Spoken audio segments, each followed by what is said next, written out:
السلام علیکم ورحمۃ اللہ وبرکاتہ۔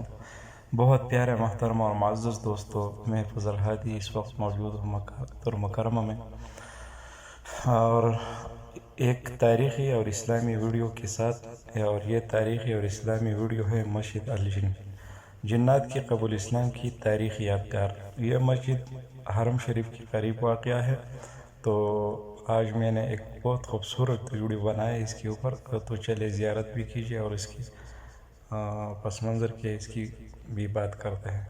مکہ مکرمہ کی تاریخی اور ابدی شہرت کی حامل مساجد میں مسجد الجن کو بھی لازوال مقبولیت ملی ہے۔ مسجد الجن مسجد حرام کی شمال کی جانب 3 کلومیٹر کی مسافت پر واقع تاریخ اسلام کی عظیم یادگار سمجھی جاتی ہے۔ کتب تاریخ میں اس کی شہرت کے اور بھی کئی واقعات ملتے ہیں، تاہم اس کی سب سے بڑی وجہ شہرت یہاں پر نبی اکرم صلی اللہ علیہ وسلم کے ہاتھ پر جنات کی ایک جماعت کا قبول اسلام کا واقعہ ہے۔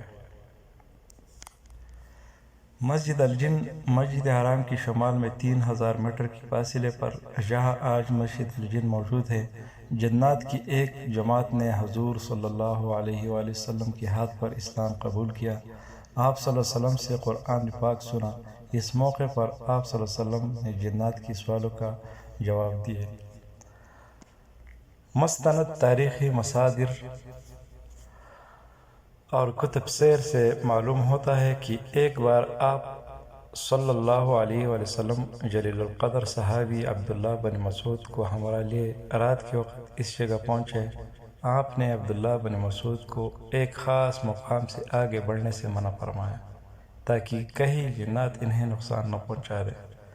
پھر آپ صلی اللہ علیہ وسلم کی ملاقات جنات کی ایک گروپ سے ہوئی جنہوں نے اسلام قبول کیا اور آپ سے اسلامی تعلیمات حاصل کرنے کے بعد واپس چلے گئے۔ قرآن پاک کی سورۃ الجن وحی اور اسی واقعے کے تناظر میں نازل ہوئی۔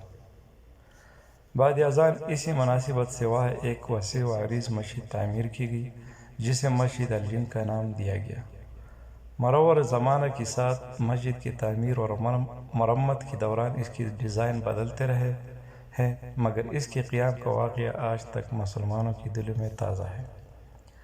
الحرمین الشریفین کی زیارت کا شرف حاصل کرنے والے مسجد الجن کی زیارت بھی کرتے ہیں۔ ماہ سیام میں یہاں افطار کی خصوصی انتظام کیا جاتا ہے، جہاں دنیا بھر سے آئے زائرین اور معتمرین عقیدت و احترام کے ساتھ اس مسجد میں حاضر ہوتے، عبادت کرتے اور افطار میں شرکت کرتے ہیں۔